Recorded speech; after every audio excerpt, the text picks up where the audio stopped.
তখন সেই ভাইরা ভাইরা তখন রুবেনকে বলছে, ও দাদা তুমি চিন্তা করছো বাবাকে কি বলবে, শোনো।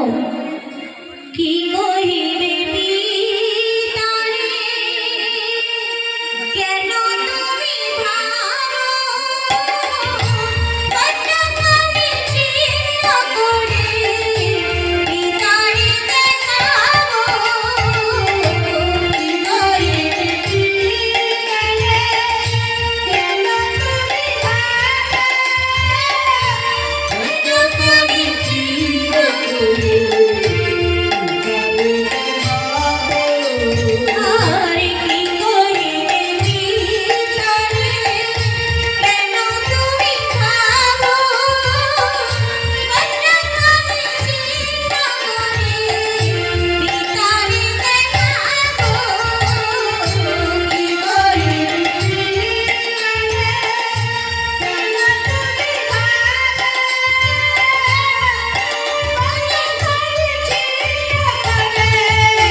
আমরা জোসেফকে বিক্রি করেছি বটে, কিন্তু এই দেখো জোসেফের সেই দামি জামাটা কিন্তু আমরা বিক্রি করিনি। হ্যাঁ, আমরা জোসেফকে বিক্রি করে দিয়েছি, কিন্তু তার গায়ে সেই দামি জামাটা আমরা খুলে নিয়েছি। এই জামাটা আমরা ছিঁড়ে টুকরো টুকরো করে ছাগলের রক্ত মাখাবো, আর সেই ছাগলের রক্ত মাখিয়ে বাবাকে গিয়ে দেখাবো আর বলবো, বাবা জোসেফ আমাদের কাছে যায়নি, তাকে কোনো হিংস্র জন্তু টুকরো টুকরো করে খেয়ে ফেলেছে, এই হচ্ছে তার প্রমাণ। এই দিয়ে প্রমাণ দেব আমরা।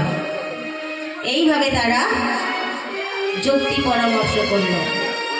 বেশ কয়েকদিন পর তারা কি করছে, সেই মেষপাল চড়ানো হয়ে গেছে তাদের, এবার তাদের বাড়ি ফেরার পালা। অনেকদিন হলো তারা বাইরে বাইরে ঘুরেছে, মেষপাল চড়িয়েছে, এবার তো ঘরে ফিরতে হবে। তাই সবাই ঘরে ফিরে গিয়ে এক এক করে বাবাকে প্রণাম করছে, আর বাবা একে একে সকলে কুশল জিজ্ঞাসা করলেন। কিন্তু বাবা বড়ই অবাক হয়ে গেলেন। বাবা দেখছে এক এক করে আমি সব ছেলেদেরকে তো দেখতে পাচ্ছি, সবাই সে আমাকে প্রণাম করছে, কিন্তু যে ছেলেদের সংবাদ নিতে পাঠিয়েছিলাম যে আমার প্রিয় পুত্র জোসেফকে, কই তাকে তো দেখতে পাচ্ছি না। তারও তো এখানে থাকার কথা, কিন্তু সে নেই কেন? তাই বড় চিন্তায় পড়লেন বাবা। দুশ্চিন্তা করছে আর অধীর হয়ে বাবা জিজ্ঞাসা করছে ছেলেদের, বলছে, ওরে তোদের সকলকে তো দেখছি, কিন্তু তোদের সঙ্গে আমার প্রিয় পুত্র জোসেফকে দেখছি না কেন? সে কোথায় আছে? কোথায়? তাকে দেখছি না কেন? কোথায় গেল সে? তখন তারা বলছে, জোসেফ কই? জোসেফ আমাদের কাছে যায়নি তো। সে কি? ওরে তাকেই তো পাঠিয়েছিলাম তোদের খবর আনতে। বলছি, না বাবা, তোমার নিশ্চয়ই কোথাও ভুল হচ্ছে, জোসেফ আমাদের কাছে যায়নি। বলছে সে কি রে, তাকেই তো পাঠিয়েছিলাম, কোথায় গেল সে? ওরে দেখ দেখ, খুঁজে দেখ কোথায় গেল। ওমা, কেউ কোথাও যাচ্ছে না। বাবা যখন বারবার করে বলছে খুঁজে দেখ আমার ছেলে কোথায়, কোনো ছেলে তখন খুঁজতে বেরোচ্ছে না। তখন তারা মাথা নিচু করে দাঁড়িয়ে রয়েছে। বাবা তখন বলছে ওরে কি হলো, কি হলো সব, তোরা এমন মাথা নিচু করে দাঁড়িয়ে আছিস কেন? যা আমার প্রিয় পুত্রকে খুঁজে এনে দে। তখন একজন দুঃখের ভান করে বলছে